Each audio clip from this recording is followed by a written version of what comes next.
নমস্কাৰ শিক্ষাৰ্থীসকল, আশা কৰোঁ তোমালোক সকলোৱে ভালে আছা।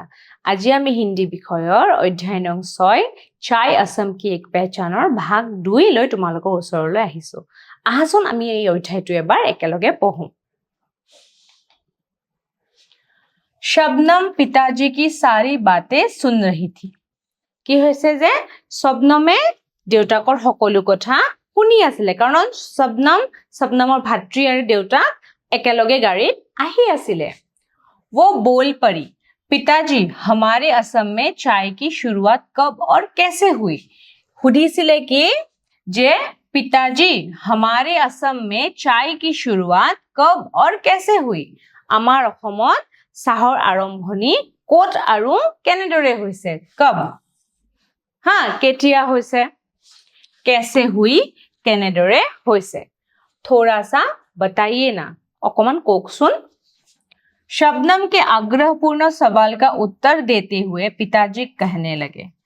शबनमे কি খুব আগ্ৰহেৰে প্ৰশ্নটো সুধিছিলে কাৰণ শবনমে এই বিষয়ে একো নাজানে। আগ্ৰহেৰে সোধা দেউতাকে কবলৈ ধৰিলে। धान की खेती की भांति चाय की खेती की शुरुआत भी सबसे पहले चीन में हुई। ধানৰ খেতিৰ দৰে চাহৰ খেতিৰ আৰম্ভণিও প্ৰথমতে ক'ত হৈছিলে? চীন দেশত হৈছিলে। ঠিক আছে, গতিকে ইয়াত এটা প্ৰশ্ন আহিব পাৰে যে চাय की शुरुआत सबसे पहले कहाँ हुई थी? उत्तर হ'ব चाय की शुरुआत सबसे पहले चीन में हुई थी। ঠিক আছে, আৰু ধানৰ খেতিৰো আৰম্ভণি কিন্তু চীন দেশে হয়। चीन के बाद भारत, श्रीलंका, जापान आदि विश्व के कई देशों में धीरे धीरे इसकी शुरुआत होने लगी। প্ৰথমতে কি হ'ল? চাহৰ আৰম্ভণি ক'ত হ'ল? চীন দেশত হয়। চীনৰ পিছত কি হ'ল? ভাৰত, শ্ৰীলংকা, জাপান বিশ্বৰ বিভিন্ন ক্ষেত্ৰত চাহৰ আৰম্ভণি হ'বলৈ ধৰিলে। চাহৰ খেতিৰ আৰম্ভণি হ'বলৈ ধৰিলে। চাय शब्द চীন देश से आया है। চাহ শব্দটো ক'ৰ পৰা আহিছে? যিহেতু চাহৰ আৰম্ভণি ক'ত হয়? চীন দেশত হয়। গতিকে চাহ শব্দটোৰ ব্যৱহাৰ কি হ'ব? চীন দেশতে হ'ব। ঠিক আছে, चाय शब्द चीन देश से आया है। वहां चाय को चा, তাতে কি কয়? চাহক चा বুলি কয়। চীন দেশত চাহক चा বুলি কয়। चा बोला जाता है। अंग्रेजी में इसका प्रतिशब्द है टी। এতিয়া ইংৰাজী ভাষাত চাহক টি বুলি কোৱা হয়। सिंगफो जनजाति चाय को फिनप अथवा फलाप नाम से जानते थे।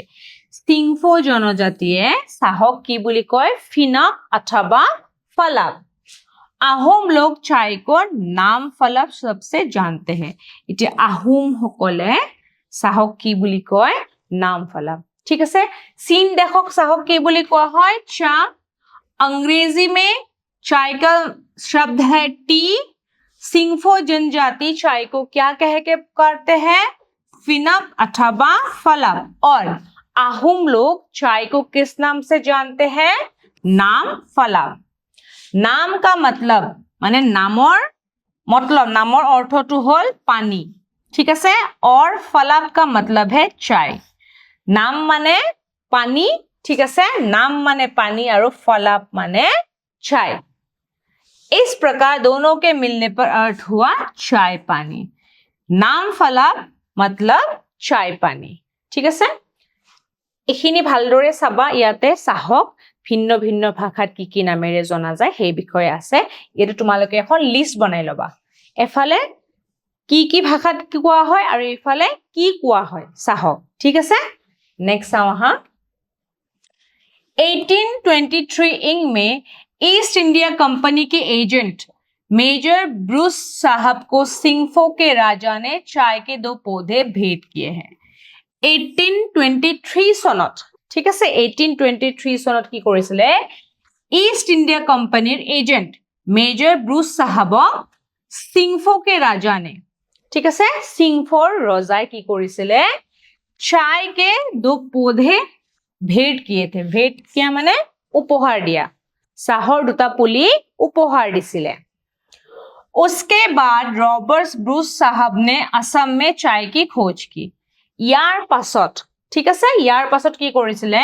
ৰবাৰ্ট ব্ৰুচ সাহাবে অসমত চাহৰ আৱিষ্কাৰ কৰিছিলে এতিয়া প্ৰশ্ন আহিব পাৰে চায় কা আৱিষ্কাৰ किसने किया था पहले असम में ठीक है आंसर होबो रॉबर्ट ब्रूस साहब ठीक है इस काम में असम के प्रथम चाय कृषक मनीराम देवन ने भी उनकी मदद की थी এতিয়া এই কামটোত চাহৰ আৱিষ্কাৰ কৰা কামটোত কোনে সহায় কৰিছিলে असम के प्रथम चाय कृषक हाँ असम के प्रथम चाय कृषक मनीराम देवन ने उनकी मदद की थी इतना प्रश्न आहिब पारे असम का पहला चाय कृषक कौन है ठीक है इतना उत्तर तो हबो असम का पहला चाय कृषक है मनीराम देवन इस तरह रॉबर्ट ब्रूस साहब की खोज से ही असम में चाय की खेती का श्री गणेश हुआ ठीक तेनेदरे रॉबर्ट ब्रूस साहबर आविष्काৰৰ দ্বাৰা অসমত কি হৈছিলে চাহৰ খেতিৰ আৰম্ভণি হৈছিলে শ্ৰী গণেশ हुआ মানে আৰম্ভ हुआ ঠিক আছে নেক্সট চাও আহা पिताजी कहते गए 1839 में ईस्ट इंडिया कंपनी ने ही पहली बार असम में चाय की खेती की शुरुआत की ठीक আছে কি কৈছে 1839 সনত সনবোৰ ভালকে মনত ৰাখিবা দেই 1839 सनत ईस्ट इंडिया कंपनी ने ईस्ट इंडिया कंपनी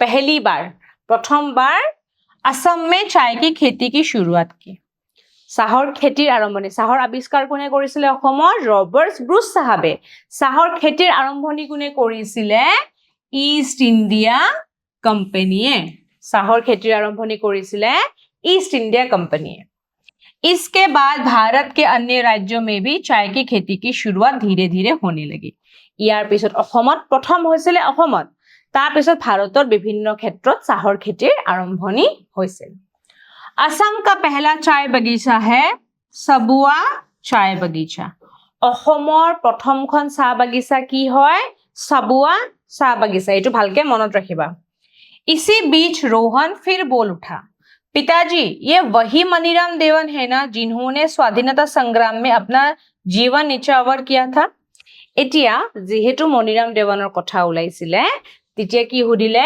रोहने হুদিছে যে দেউতা এইগৰাকী হেগৰাকী মনিৰাম দেৱান হয়নে যিয়ে কি কৰিছিলে স্বাধীনতা সংগ্ৰামত আপোনাৰ জীৱন নিছাৱাৰ কিয়া নিজৰ জীৱন ত্যাগ কৰিছিলে স্বাধীনতা সংগ্ৰামী আছিল মনিৰাম দেৱান এগৰাকী কি আছিল প্ৰথম অসমীয়া চাহ কৃষক আছিল আৰু লগতে কি আছিল স্বাধীনতা সংগ্ৰামী আছিল ঠিক আছে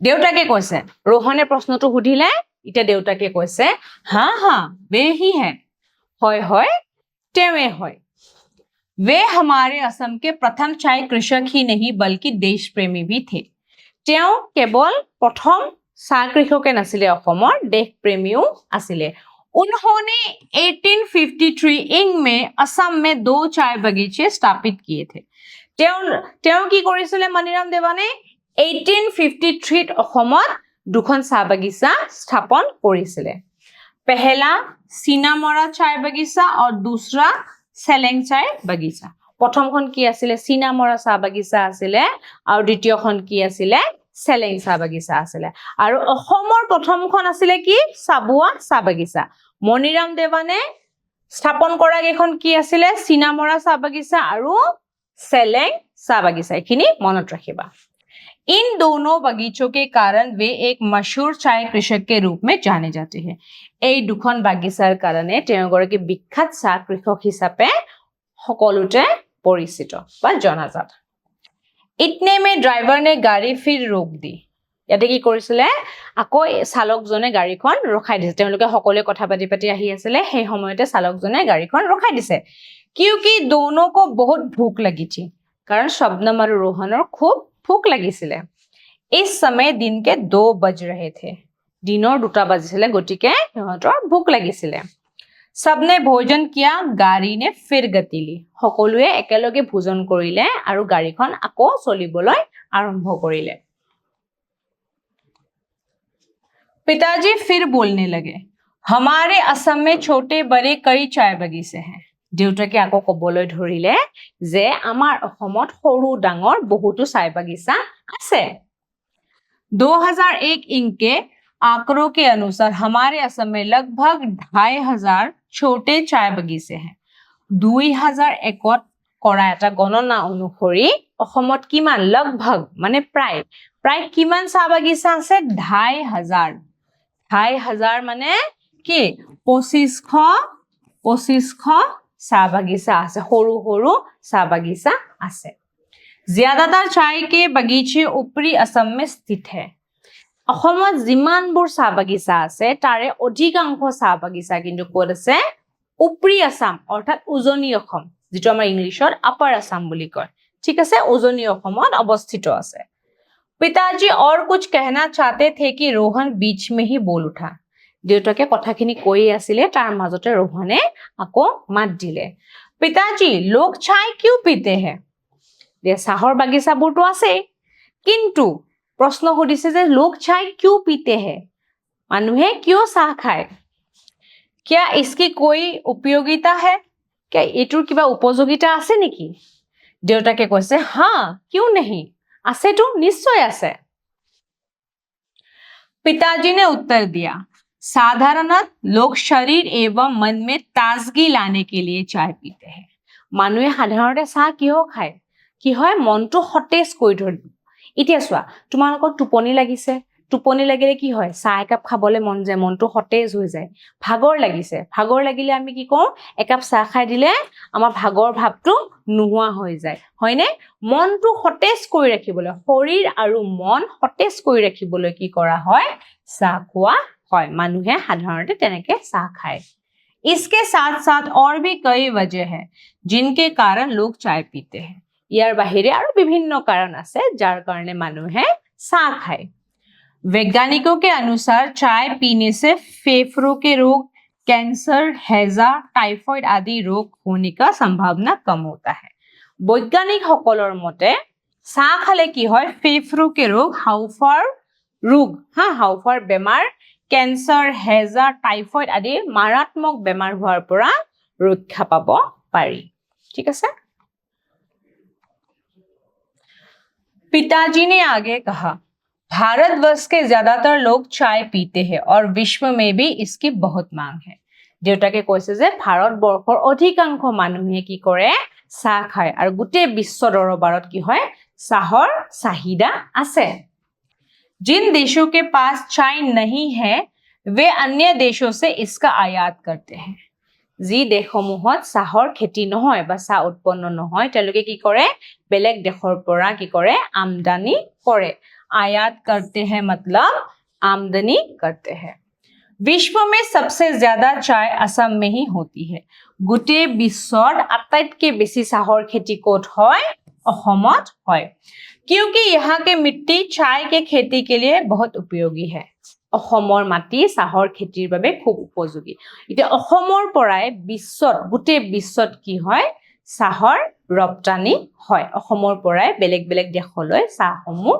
যায় চাহপাতসমূহ যায় असम की चाय की विश्व बाजार में एक अलग पहचान है গোটে বিশ্ব বজাৰত বিশ্ব দৰবাৰত অসমৰ চাহৰ এটা বেলেগ পৰিচিতি আছে আসাম চাই বুলি মানুহে বিশ্ব প্ৰসিদ্ধ মানুহে সকলোৱে জানে कहा जाता है कि चाय के कारण ही अंग्रेजों ने असम में पहली बार 1885 में रेलगाड़ी चलाने की व्यवस्था की थी কি কৈছে চাय के कारण যেহেতু চাহৰ খেতি কৰিছিলে আৰু সেই চাহবোৰ কি বেলেগ বেলেগ দেশলৈ ৰপ্তানি কৰিছিলে বাণিজ্য কৰিছিলে সেইভাবে কি কৰিছিলে